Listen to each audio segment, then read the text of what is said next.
Yeah, welcome to a special in Applied Microbiology, analyzing experimental data and calculating specific growth rates from experimental data.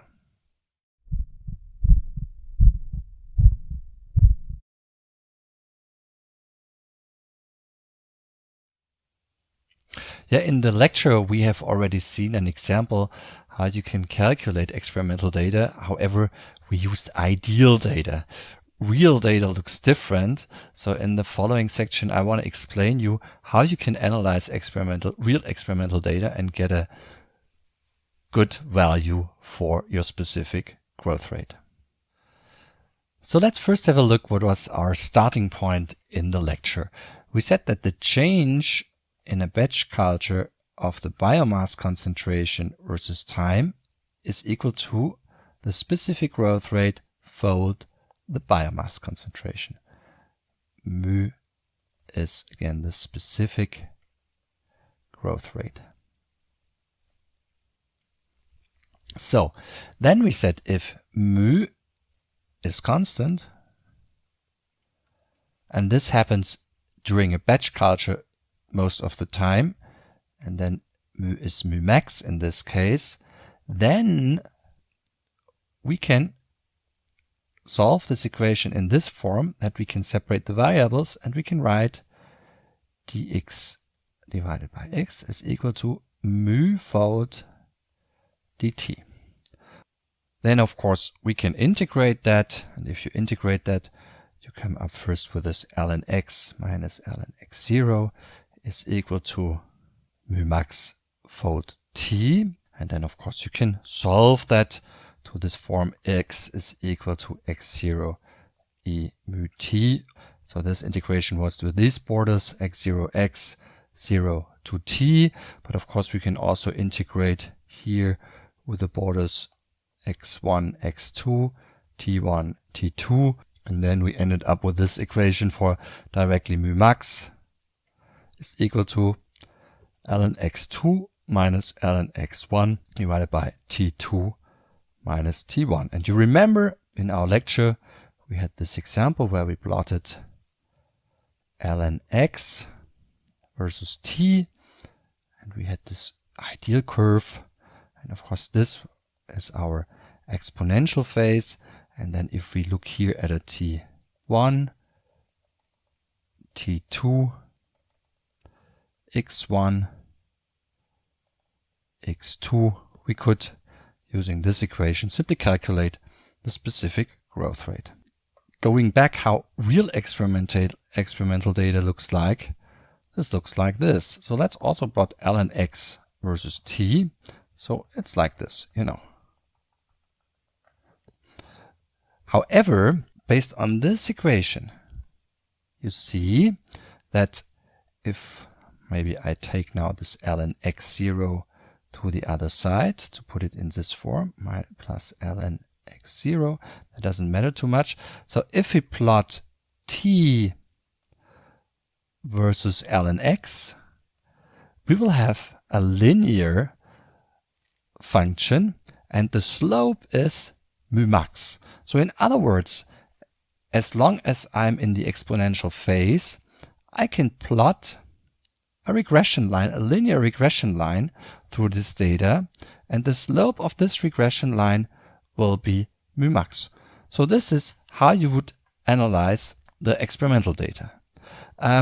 Now this is only possible in the exponential phase. So this is not possible if you are, for example, here or here, because there mu is not constant and you cannot do this integration. Remember, this is only possible if mu is constant. Only then we can integrate and solve it. What should you do in the other areas? Well, what you always can do is, remember, we started with dx dt is mu fold x. This is always valid, this equation. So this equation is valid regardless whether mu is constant or not. It's just about solving it. So if we look at this equation, we could of course say dx dt, just copying the equation, is mu x, and this is round about delta x divided by delta t, roundabout. So the smaller, of course, the interval, the better it is. Delta x delta t is, of course, the same as x2 minus x1 divided by t2 minus t1. So therefore, we could also use this equation and say mu is equal to 1 divided by x fold x2 minus x1 divided by t2 minus t1. Remember now, of course, the data is not linearized. So, of course, if you have a curve now like this, even in the exponential phase, your x2 is here and your x1 is here.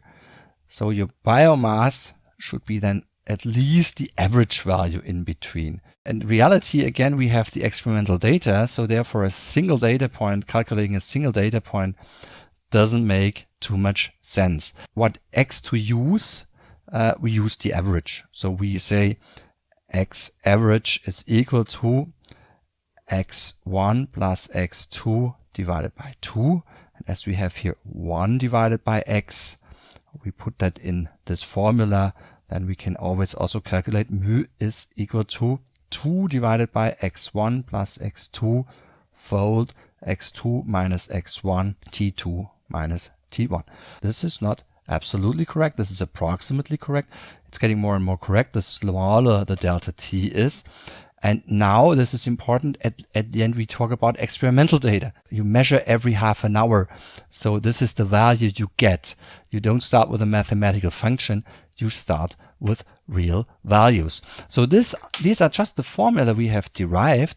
And now I want to show you how to use these formulas to solve it. So we have basically two things. We have in our exponential phase, we could use this formula here to directly estimate our mu max from a linear regression of the ln transformed data. And of course, we could also always use this equation here. But in this case, of course, you would not use just two data points. You would calculate the mu for many data points. And if you're in the exponential phase, you would simply average it. Both methods, of course, work. Okay, now let's try to calculate our specific growth rate from a real-world example, because that's what you will do. You have experimental data and you want to deduce your values from real-world data. So typically, for example, you are in your lab course, have your broth on your shaking culture, and you take every half an hour, you take a sample and measure the optical density. These values will be error prone because of your sampling, because you make errors in measuring and so on, dilutions and whatsoever. So you will never have values which are exactly on the curve. Now, let's assume the following. Let's assume you did the following experiment. Shaking culture, as I said, with bacteria, perform the turbidity measurement every 30 minutes. And you do a turbidity measurement with the OD600, with a 600 nanometer wavelength, and we know that turbidity is correlated to the biomass. And to determine this correlation, you did a single point calibration. You measured the OD at the OD600 value of 1.082. You measure the dry cell mass and you realize that it's 44.7 milligrams per liter. We will do that in the lab course. Okay, now you have depicted your data, and of course what you do is now put the data in a spreadsheet software. You can use whatever you want. I do, as an example here, I use Excel, but of course you can do that in whatever spreadsheet software. You can also do that in MATLAB or R also. However, for the initial data manipulation, I recommend using Excel. Why? Because if you are engineer, everybody will work with R or MATLAB. However, in the real world lab, first of all, everybody uses conventional spreadsheet software and then uses the software to plot the diagrams later on. And second, the advantage of spreadsheet software is that it's so flexible. So therefore, let's go to Excel and have a look. This is how our data looks like now in Excel. So we had the OD at 1.02. We have measured this amount of milligram per liter, and this is our time. Let's put there in hours that we remember that. Ours is at 0 at the start. That's our x0. We have an OD of 600 of this value, and so on. So these are the values. Okay, so the first thing to do is convert this OD values in our biomass concentration. So we put here x in milligrams per liter. And of course, it's a spreadsheet software, so you don't do that for each value separately. You put in a formula. So here it's simply the OD value we have actually measured, OD fold biomass concentration at the OD value we have actually measured here. So this is our reference value. That's very simple here for a single point measurement. Of course, if you have a multi-point measurement, you will have a calibration curve and you would use the values to take out from the calibration curve. But here, the single cell measurement, it's very straightforward. Now just let us fix these values. We put the dollars here, so therefore if we shift the curve, nothing will happen. And of course you know how to bring it down and calculate for everything. That's the secret about this spreadsheet software. If we now click at the border here that we have a little cross and bring it down, this will be automatically calculated for all our values here. Okay, so you see that the biomass concentration here is of course low, so this is our x0, and you can just check whether the biomass concentration is wise if our OD is in the range where we are here, so it's 1.08. We are indeed at a biomass concentration of 44.7, so our formula is correct. So that's just transforming the OD values into biomass. Now next what we do directly is also we transform them, we ln transform them. Yeah, so ln x, and this is of course very simple. I just put in the formula is equal to ln x. And now what's even faster, if I want to bring that down, I double click now here and you see it's filled out. And you see also this would have taken you hours with your pocket calculator. In a spreadsheet software, it's just a mouse click. That's why the reason why you use software and not your pocket calculator to do all these calculations. Okay, now of course we can start to plot this data. So we can plot on the one hand our time versus our biomass. So the first thing we plot is this one. We go to integrating a diagram, and of course it's an XY plot. It doesn't matter with what you plot, of course. The plotting in Excel is not best. The Excel graphs don't look best for protocols and so on. It's fine, and also for briefly checking how it looks like. If you want to publish something, you certainly don't do the plots in Excel. You might do the transformation calculations and so on in Excel, but you don't plot. And also the sophisticated statistical analysis usually you don't do in Excel. However, it's fast because we can quickly click and look what's happened. You don't touch these things here. You always connect data points with straight lines. Here we are. We add legends and we put the title. So this is of course then time, hours, and this is x milligrams per liter, and this is our growth curve. Okay, so this is our linear growth curve. Now I'm going to get a bit smaller in order that we get more on the screen. Now let's see what happens if you plot now the log transform data. So what I do now is I simply will, I'm going to get a bit smaller just to have a bit more space. So I just copy it to make things quicker, put it down here. And now what I do is I just use, instead of this curve, I use this curve. And of course now it's no more x, it is ln x. So within seconds you see I have now just transformed the data.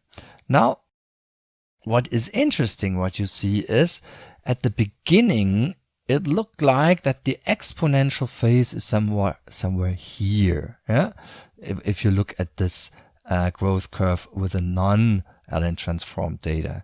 But after Allen transformation, you see that the exponential phase, remember, is where we have the linear curve, is here. So from around about 3 hours, maybe 7 hours, we have the exponential phase. It is not like you would look at here between 5 and 10 hours. This indeed is a linear growth phase. This is no more exponential. So if we want to analyze our data and if we want to use for assessing the growth, use the regression, we need to use this area here.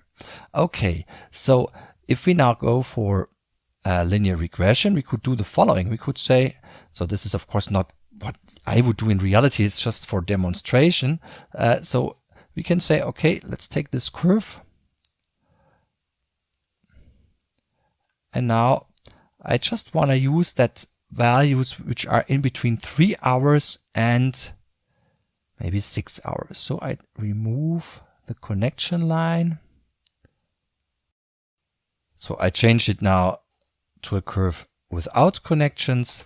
Now let's limit it now to this 3 to, we said 7 hours. So we simply take this range here, go down to 3 hours to around about 7 hours. Okay, if we now want to add a regression, we just click on it, say add trend line. We have a linear trend line because we have linearized it. And of course, we want to see the formula in our diagram. And that's it. So our specific growth is our specific growth rate. As you see here, well, it's very small. As you see here, it's 1.025 more or less per hour, because this is the slope. Of course, we could also directly calculate that using an Excel function slope from this data. That's clear, but now we have used that data. So linear regression is what you do if for the Allen transformed data to calculate the growth curve. Okay, so now we have assessed our specific growth rate using linear regression. As I already said, you can do that also directly. So we had this formula, you remember. Here we are. We had also this formula here. So we could also use this formula to calculate our linear, sorry, not our linear regression, our specific growth rate. And this formula, of course, is also valid also in non-exponential phases where the specific growth rate is not constant. Okay, so let's put it inside and we just calculate it. We call it mu diff because this is a differential calculation. And now we put in the formula. So maybe we start here, of course, with the second one. So it's the formula, if you remember, it is the average. So this was the average value, which was 2 divided by x1 plus x2. So this is x1 plus x2 divided by, multiplied by x2 minus x1 divided by t2 minus t1. By the way, you see here, so this is in this case negative, and that's correct because our biomass drops a bit. So of course this is a measurement error. So therefore you also see that you should not trust single calculated values, because in your experiment there are always small variations. So the single value here, single differential value, makes no sense. This is exactly what we do with our regression here. We balance out the errors, therefore we do the regression.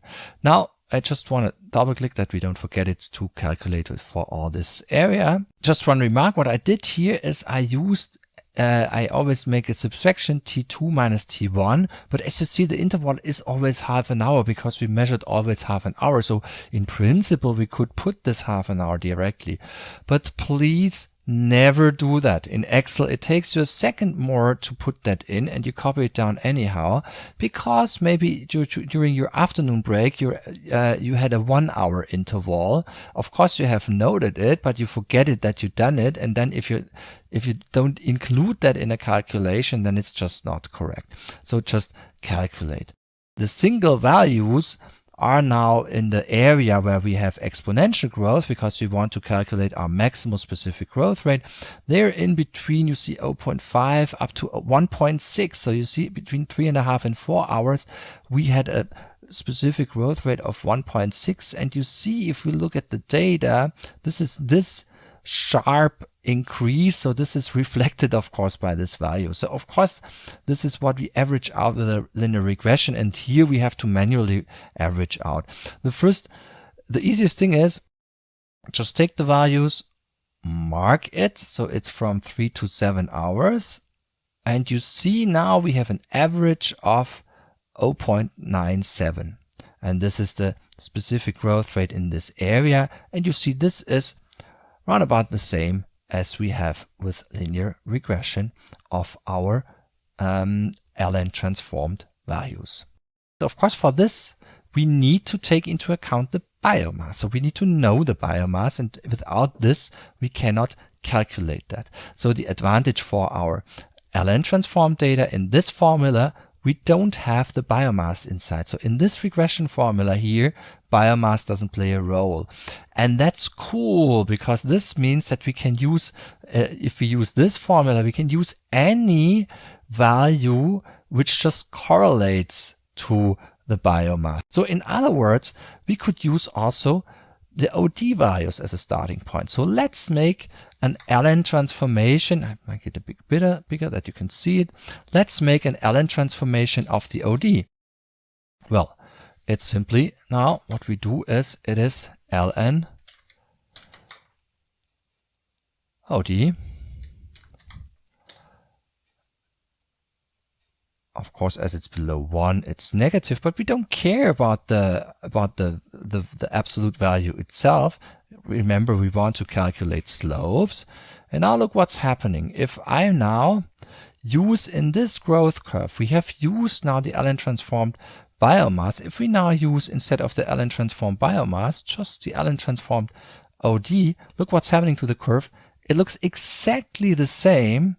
And interestingly, if we calculate now our growth curve with linear regression from the ln transformed OD value, we have exactly the same value. This is cool because we can then determine specific growth rates even if we don't know the biomass concentration at that point. We can simply use OD values, and we don't even need to, if we're just interested in the specific growth rate, the maximum specific growth rate, if we want to assess that, we don't even need to measure the biomass concentration. However, again, this only works in the exponential phase if we made an ln transformation. It doesn't work if we go for specific growth rates in ranges where it's not constant, so in non-exponential phases.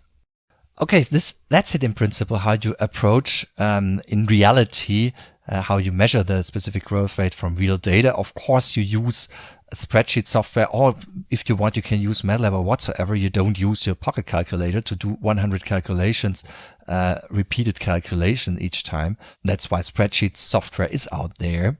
Now let's just briefly summarize what we did. That was our starting point. And then we have just calculated the biomass out of this OD600 using our 44.7 milligrams per liter, what we have measured as a 1-point measurement, and then we transformed it into the ln values. There we had the non-transformed data, and then the exponential phase. We see that we cannot look it in this presentation, we had to transform it. Without Allen transformation, you are not able to find the exponential phase. You can't do that. You don't see an exponential function, because the problem is that these values here are all located here, and you don't really see whether this is now exponential or linear.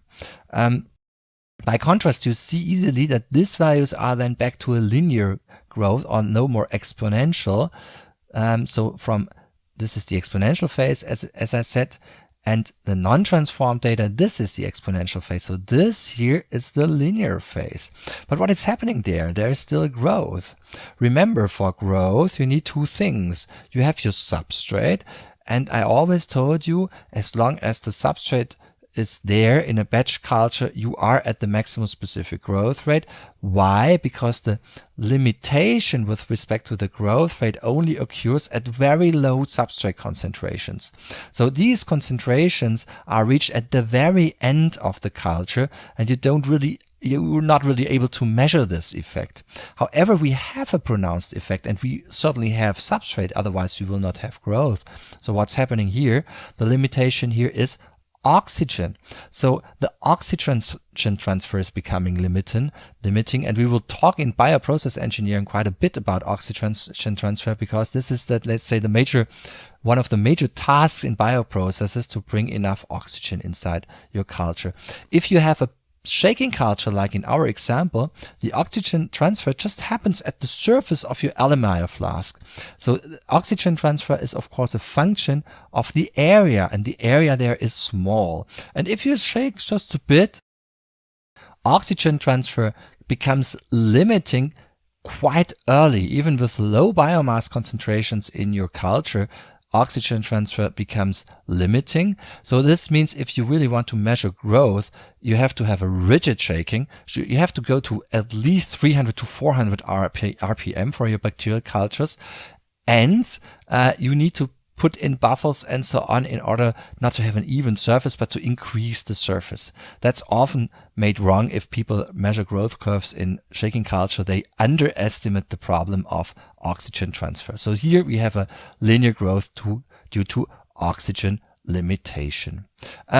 Our specific growth rate was at 1.03 per hour. That's what we also had. We had the same value. Of course, we had the same value because we had the same data. So you are then at the end bioengineers, and you are aware of, you can judge the data. So 1 per hour means that's fine for bacteria. Bacteria can have this growth rates. If you are here if you have a cell line, or if you have a yeast cell or whatsoever, this is way too high. It cannot be. There is something going wrong. So maybe a contamination is growing up. So also your job later on, based on your experience, is to judge whether this specific growth rate makes sense or not. If you do an experiment, you should, where the intention is, grow yeast cells, for example, and estimate experimentally the specific growth rate. A part of the job as a scientist always to check up with the literature, is that in a reasonable range? And if it's not in a reasonable range, then most likely something went wrong with your experiment, and you need to look what has gone wrong and do it again. We have talked about the differential calculation. So this is optimal because it avoids our taking into account the biomass itself. So this is what we have done here. And of course, then we had this μmax here, and we came to a similar average μmax.